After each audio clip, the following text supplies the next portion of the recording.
Muzan vs Hashira. Ang huling digmaan ng Demon Slayer. Full epic final battle. Ang pinakaabangang labanan sa kasaysayan ng Demon Slayer. Tunghayan ang buong kwento ng huling laban ni Muzan Kibutsuji laban sa mga Hashira. Mula sa unang pag-atake hanggang sa pinakamatinding eksena ng sakripisyo at tagumpay. Ito ang full battle story na hindi mo dapat palampasin. Pero bago yan, isa muna tayong intro.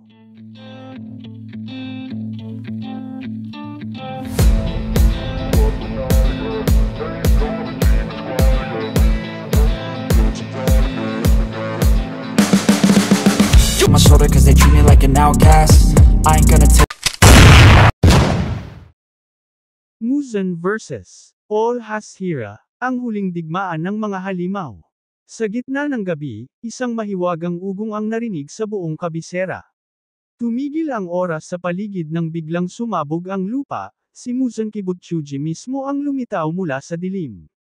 Mabilis ang kanyang hakbang, tila'y hangin, at agad niyang pinaslang ang ilang Demon Slayers sa paligid ng Yubuyashiki Estate.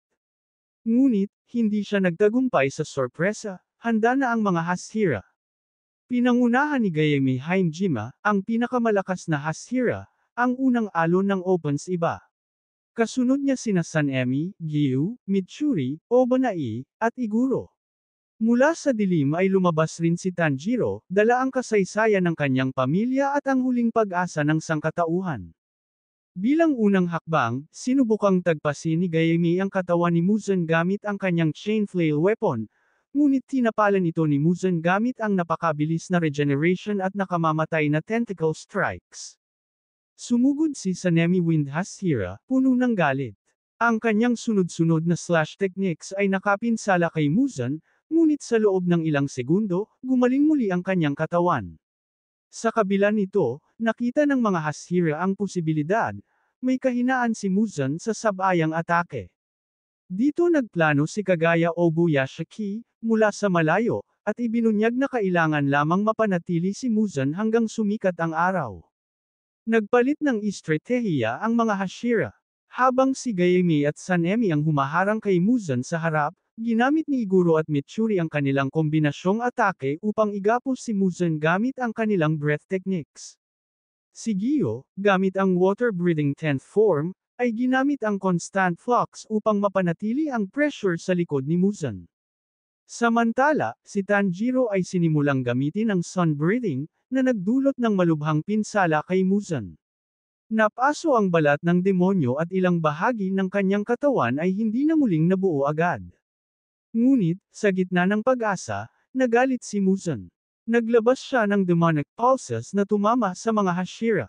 Nawasak ang lupa, nagkalat ang dugo. Tinamaan si Mitsuri ng matinding sugat at si Iguro ay napilayan.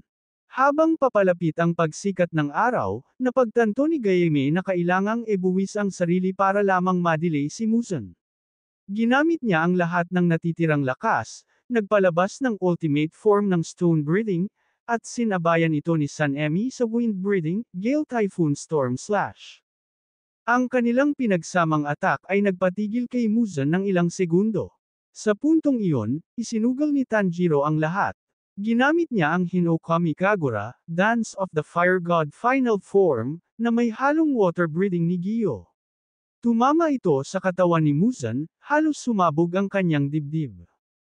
Ngunit sa huling sandali, pinakawalan ni Muzan ang isang ultimate counter-attack na muntik nang patayin si Tanjiro.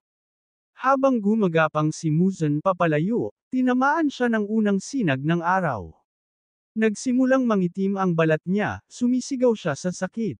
Pinagtulungan siya ng mga natitirang Hashira, kahit sugatan, hindi sila umatras. Huling tumaga si Tanjiro, sa ulo ni Muzan. Sa isang malakas na sigaw, para sa pamilya ko, para sa lahat ng biktima mo, winakasan niya ang halimaw. Nang tuluyang naabo si Muzan, tumahimik ang paligid. Isa-isang bumagsak ang mga Hashira sa lupa, sugatan ngunit buhay ang karamihan. Si Gayemi, Iguro, at Mitsuri ay hindi na nagising, bayani sila hanggang sa huli.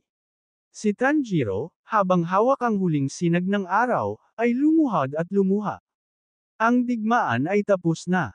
Ang sangkatauhan ay muling nabigyan ng pag-asa. Kung nagustuhan nyo ang video, pakikika at share naman, para mapanood din ng iba.